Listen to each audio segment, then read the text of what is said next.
Hi, I'm your host, Quinton Baker, host of Motivate to Millions podcast. I am glad to be here with you today.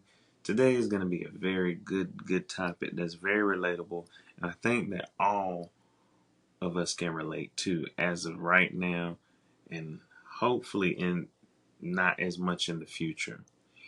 So today's topic is going to be the motivation within inflation.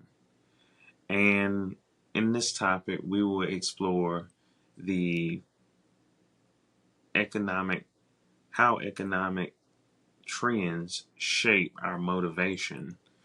Um, for example, uh, we are motivated to go to work because we have to pay our bills. We're motivated to um, go to work because of our kids, our wives, our spouses, our families. We're motivated to go to work by so many things because it is our way and means of survival and living. But what about the other motivation? I'm talking about the motivation that gets you ahead in life and not just paying bills, but you can actually see yourself taking the vacation without being stressed out. You can um, be able to pay a bill a month or 3 months ahead or even 6 months to a year. Being able to be ahead. What about that motivation? We know about the motivation to go to work. We know what that looks like. But the other side of the motivation to get ahead. And one of the things that's been very challenging is to get ahead in a rapidly inflated country at this moment. As you know, everywhere is going through inflation. Our country in the US, as well as other locations, but I can speak specifically for the US, that when you go to the grocery store now, you don't feel like you're getting much for $50 or $100. What used to seem like a lot is becoming less and less. So that's what we're going to be diving in today. Like, how can inflation be your motivation to actually get ahead? Not just pay your bills and live check to check, but actually get ahead and in your daily living and get ahead in your life. So that's what we're going to be diving in today. That is our topic of discussion. Before we go into that today, our quote of the day is going to be in the middle of difficulty lies opportunity by Albert Einstein. I think this quote was very powerful because any challenge presents a sense of an opportunity. You either change or you conform. It's that simple. You change or you conform.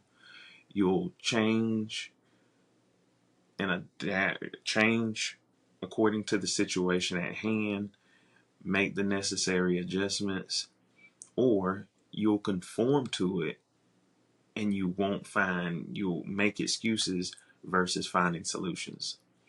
So I think this is a very good quote based on the topic today, in life, period, but especially um, the topic today, because what we're having to do is we're having to find different opportunities. Sometimes our one income is just not cutting it anymore like it used to. So we're having to do other things to supplement. So I just think that that quote is very powerful. One of the things I want you to take away from that quote, though, today is, or just a theoretical question, is what opportunity lies with your specific situation? What is the opportunity that's presenting itself? We all have challenges. We all have difficulties. Even sometimes when we do feel ahead, when we're ahead financially and we feel stable, there's still other challenges to stay at that space of being ahead. So my question to you is, what opportunity is presenting itself at this current moment in your life that you can change in the midst of difficulty. Think about that. As we move forward today, we're going to be talking about this rapid inflation. Guys, I mean, I will share my the personal impact inflation has had on me. Um, right now, we try to prep as much as we can in our household, me and my wife, but occasionally we do have to run out to the grocery store once or twice a week, like most Americans. But the thing we're noticing now is it takes us, just for two of us in the household now, just for quick run outs to the grocery store, it takes anywhere from 75 uh, anywhere from $75 on a low end just to do quick pickups. I mean, if we really scale it back, $50. But even with that, those are quick runouts. It doesn't look like we're getting much for our money. And that's because of the inflated prices. You know, milk is what, maybe $3 now, eggs to $4. You know, these things add up so quickly. You put them in the cart, as quick as you put them in, it's just calculating. It's like a never ending thing. And you know, you want to, our main objective of wealth and trying to get ahead in life should be health. So we want to try to eat healthy, right? So one of the things that's kind of meeting you at the crossroads is the price point. Most things that are a healthier choice cost more, which means you need more. With that being said, I have found myself looking at ways of substituting. How can I offset? So one of my go-tos, here's a tidbit for anybody that may want to check this out.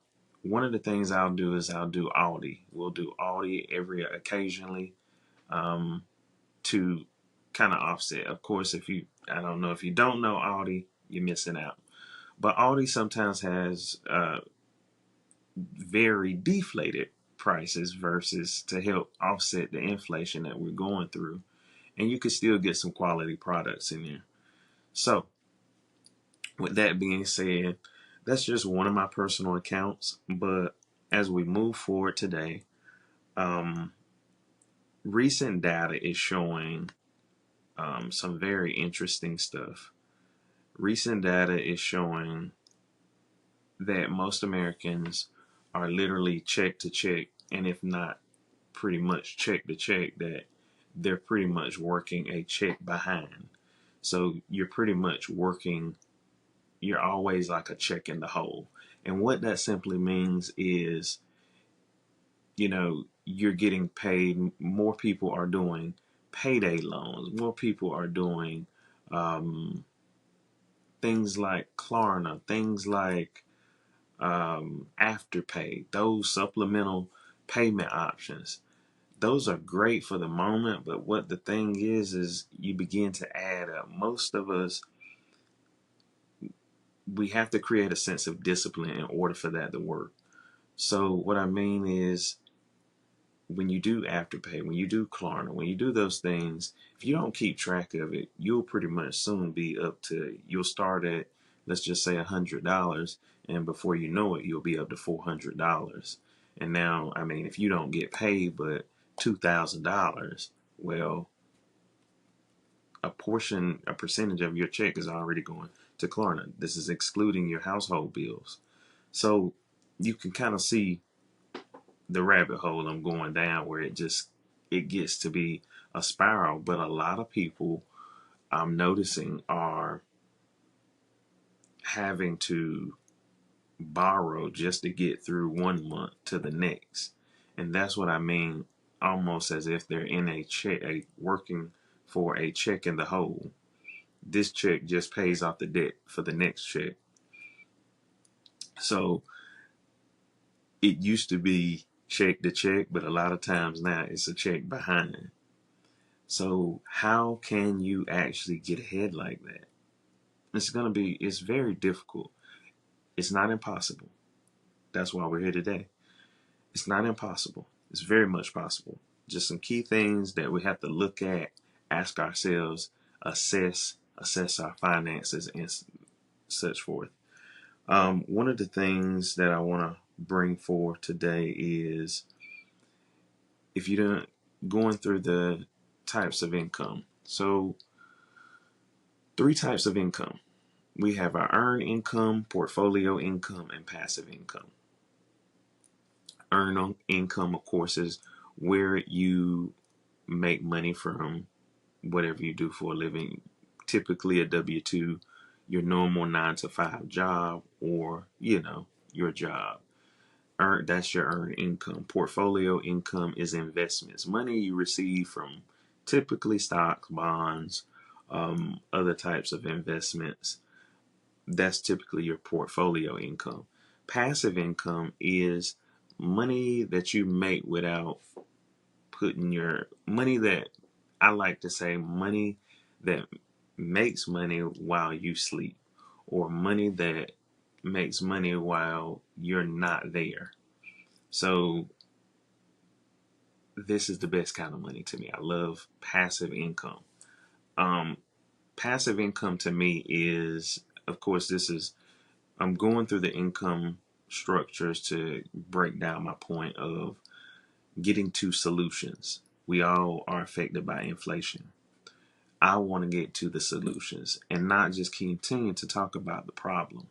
Because if we continue to focus more just on the problem and never present solutions, we will never break the cycle of being conformed to this circumstance.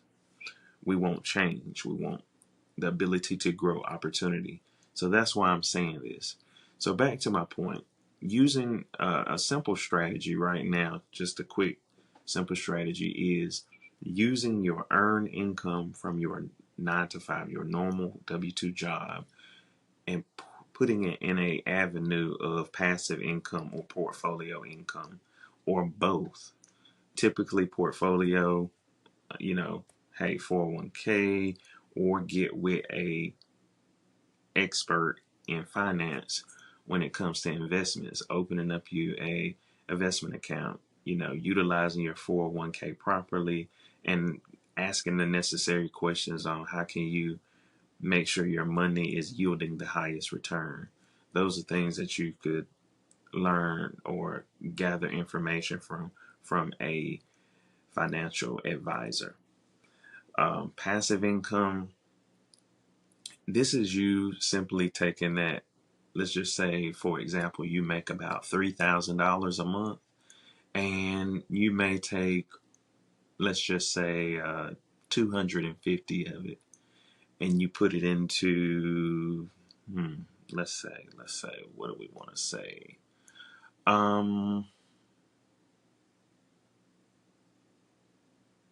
Online store. So let's just say you sell products, you find products to sell on Amazon. So that 250 a month, you're putting into your your avenue of passive income. This is what I call money at work while you're at work. So while you're at your 9 to 5, your money is at work as well 24/7, because money never sleeps. Money is always transacting 24/7, all day long, every single second, minute of the day. Money is moving. Money is uh, current. It's like a water. It's a current. So that's why currency. So you, if you could make your money work for you while you're at work, then truly you could see yourself potentially getting ahead. But if you just keep repeating the same cycle, that's just not gonna it's not gonna be enough. And most of us find ourselves in that space at some point in time. Maybe all of us are not there now, and I hope not, but a lot of us are there, whether we admit it, you know, verbally outward or internally we know, and that's fine. But the main thing is looking at your situation and dealing with it accordingly. Some things are simply just knowing your numbers. So one of the other solutions is personal finance overview. So I'll give you some transparency.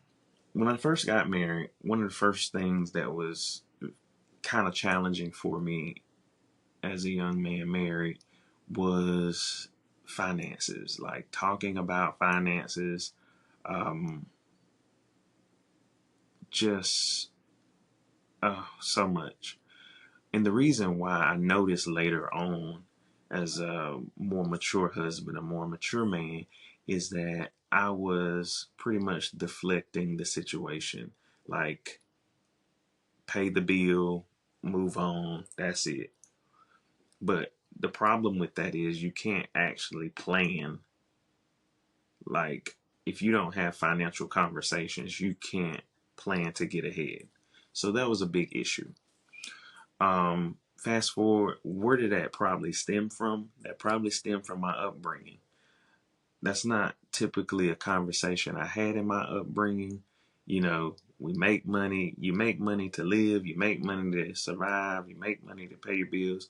But it's like we didn't really have that conversation about making money to truly get ahead in life, to truly just get ahead uh, for 3 months, for 6 months. Like, what are your financial goals? Where are you, and where do you see yourself? Those are not conversations we had.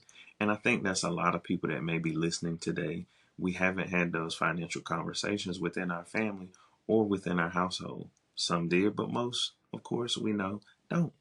And that plays a vital role into adulthood with finances. So, as I keep going, I want to kind of break the ice for 1 second, and we'll jump back to some other solutions and talk about this further. But one of the segments that we're going to go into right now is called It's Debatable. So with It's Debatable, we find a topic that's controversial and that's current, and I let you decide whether you think, hey, is it debatable? And this topic I think is debatable, but I'll leave it to you. So as we're talking about inflation today, and finding that motivation through inflation, the situation at hand, I came across this article produced by NPR, and it is about 1,000 of hotel workers launch strike after talks stall with top chains. So to go in further about this, thousands of hotel workers began a multi-day strike in several cities across the U.S. to press for higher wages and increased staffing after contract negotiations with major hotel chains such as Hyatt, Hilton, and Marriott stalled.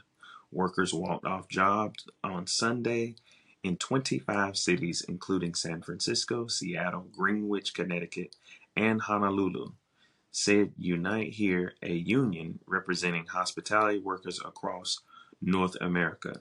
The strikes are planned to last between 2 to 3 days, organizers said, noting the timing of the strike happening on Labor Day, which is now, if you're listening to this. Um, Workers in Baltimore, New Haven, Connecticut, Oakland, California, and Providence were also prepared to join the strike. So what you have is um, a reaction. This is a different form of motivation. This motivation is we're tired. We we're working, we come to work, we do a good job, but we're not making enough to live in society at the rapid rate of inflation. So the cost of living is going up, but the checks are not. The money is not. The salaries are not. So this has become a big problem as we see in hospitality. Now, don't get me wrong. By no means it's not just in hospitality, as I'm sure you may know. But this is just one example that I wanted to point out on It's Debatable, that people are tired and they're needing more money to just be able to survive. I know we're talking about getting ahead, but some people are needing the income just to survive. And I think that these people, their motivation is in the right place. But I also think, even though I believe they'll get what they're going after, also they're still going to have to do some of these same things that we've talked about and we're going to continue to talk about today. Like, at the end of the day, you have to realize nobody's going to just save you. You have to prepare. And you have to prepare for, in a sense, anything to go wrong. My example is companies shut down each and every day. People get laid off all across America and all around the world every day. You don't want to find yourself in the midst of some major things going off, like having a baby, buying a home, buying vehicles, having major purchases, and then up and goes, the company shuts down, and you have nothing to fall back on. That's the point of this today. You got to have something else besides the earned income. The earned income, a percentage of that should be working for you to build outside of the earned income. So, as I went into that, you decide, is this debatable? How do you feel about it? Comment, share with us, let us know what you think. And if this is you or somebody you may know, hey, some of you may know somebody in hospitality. Some of you may just know somebody, or it could be you in a similar situation. Most of us are in this situation where our money is not going up, just prices, cost of living. So, as we move forward to our next topic, or next segment, which is expanding on the solutions, one of the things that I also notice is you have to determine what are your needs, what are your personal needs. There's no cookie cutter answer when it comes to this, but there are tailored solutions, and you got to determine where are you right now and what do you need to do. As an example, in 2020, of course, we know we all as a world went through a traumatic event called COVID. This traumatic event caused a lot of people, of course, to be sick, even fatally lose their lives, as well as lose their jobs, losing their income, losing their means of survival. Well, I happen to be in that pool of people that lost, well, technically, I was out of work for months at a time, like maybe about 4 to 5 months potentially. So that was a wake up call for me, a very big wake up call that I wasn't prepared for what was happening, like most people weren't, and I felt the impact of it. Were we able to sustain? I'm so glad for God's provision, but I did see the need for being better prepared financially. And I would say within those couple of months, some great things occurred that really brought more awareness. But even when I went back to work, I had two jobs at the time. And one of my full time, of course, I went back to that. It was slow.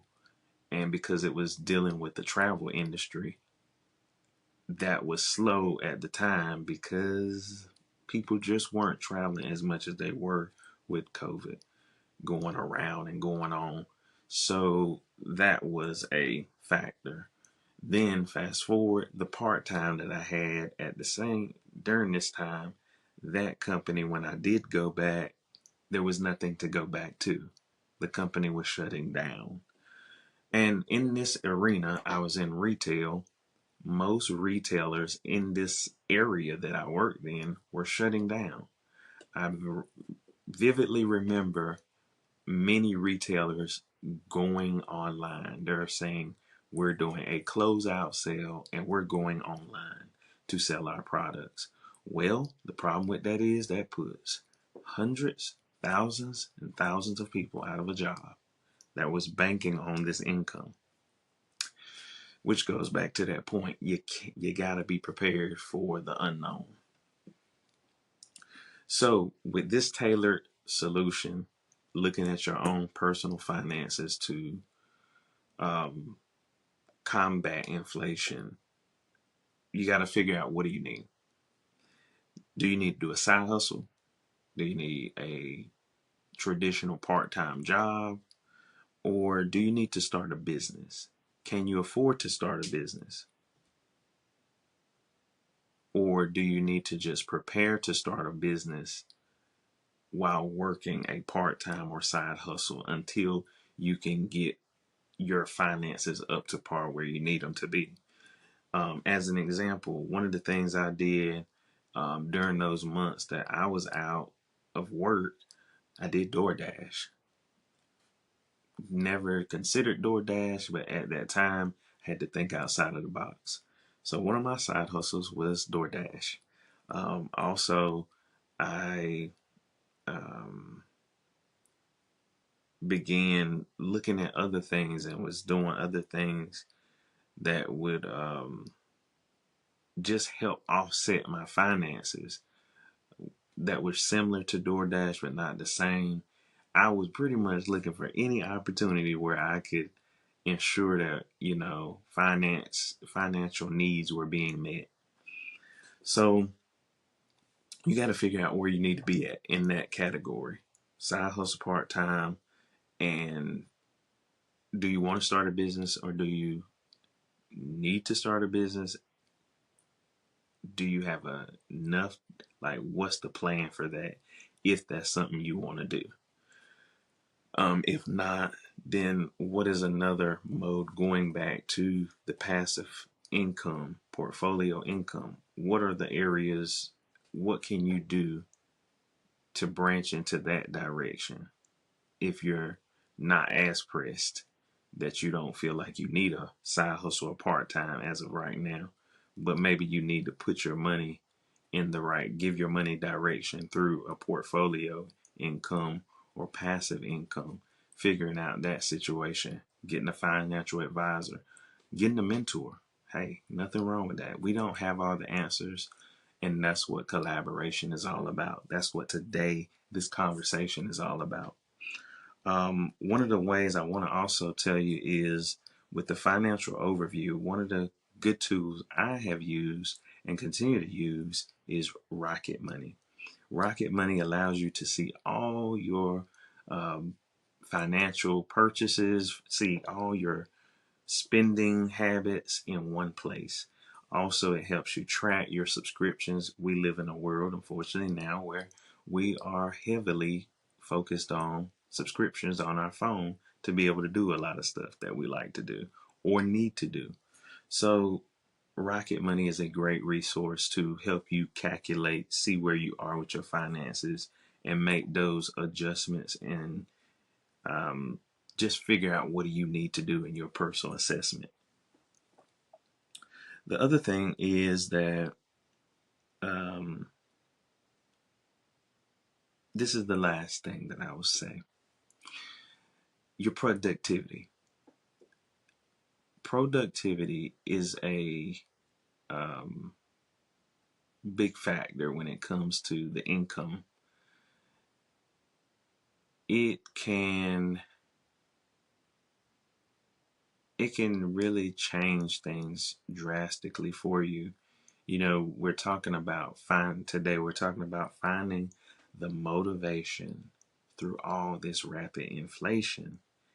And what better way than how can I be more productive? What does that look like for me?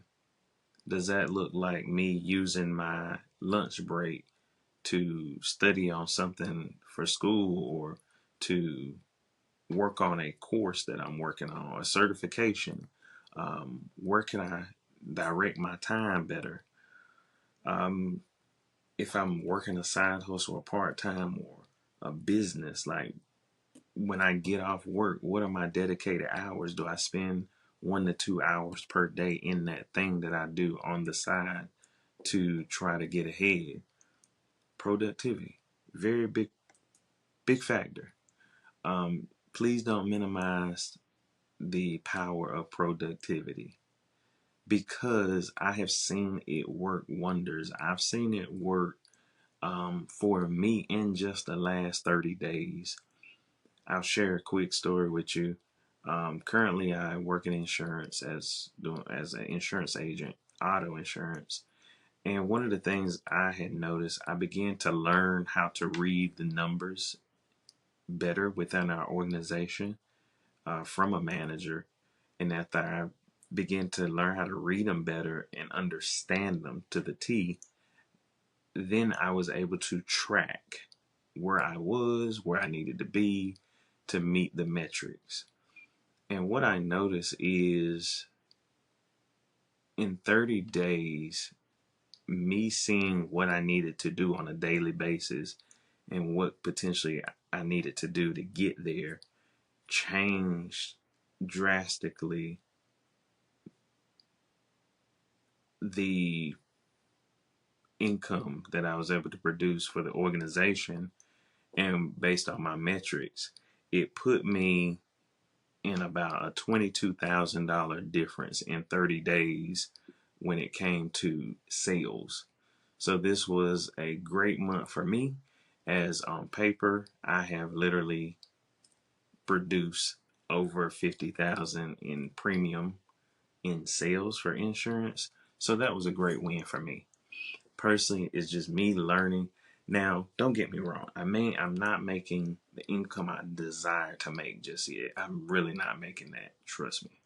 But what I am learning is I'm learning fundamentals like productivity, um, productivity with my time, productivity with knowing overview my numbers. Those are things that trickle over and transferable into my personal life. So remember when I talked about overview financial? Same thing I'm doing in my work. Same thing I got to come home and do in my personal life. So these things are transferable.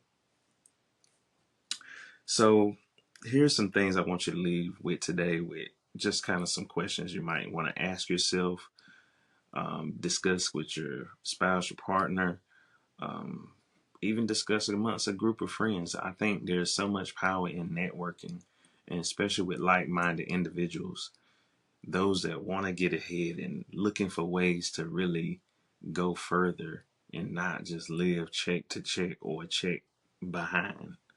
So, critical questions I want you to consider. What do I gross? What do I net? Does this income support my lifestyle today? And if it does, can it support my lifestyle in the event of a change, in the event of a baby, in the event of, God forbid, illness or sickness? Can this income support my lifestyle today as well as in the future? Because things change daily. Um, Other critical questions. What do I see for myself? What do I want for my life overall as a whole? And financially, what do I need to do to get there? Also,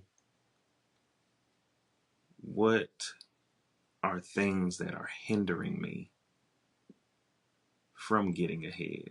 What are my habits that are cutting me off from being a better steward of my finances to get ahead? So these are some questions. You have to be very brutal and honest. These are just some questions I thought about that I feel that are very important. But of course, you keep coming up with your own questions, and you grow and you build off what we've talked about today, and you find the motivation in this inflation to become better. You find the motivation in this inflation to get ahead, not be a check behind, not live check to check, but be a check in the future, to have surplus. You can do this. I know the odds seem like they may be stacked against you. I have felt the same way, and some days I still feel the same way. But I am making those necessary adjustments that I am praying and hoping that you do the same so that we can all win and get ahead of this rapid inflation and be better. So I hope this was very impactful, influential for you today. Share this with somebody. Follow us on Instagram at Motivate to Millions Podcast. Follow us on YouTube. Find us on YouTube. Share this with someone. I think this conversation was something that was needed and based on where we are currently. So I hope this has really impacted your day, your life, and look for more in the future about this topic. And also, tell me what your highlights, what you thought, what's your thoughts, what impacted you, what did you get out of this the most? We love your feedback. And again, thank you for allowing us with your time. Thank you for tuning in to Motivate to Millions. I'm your host, Quinton Baker. See you on the next episode.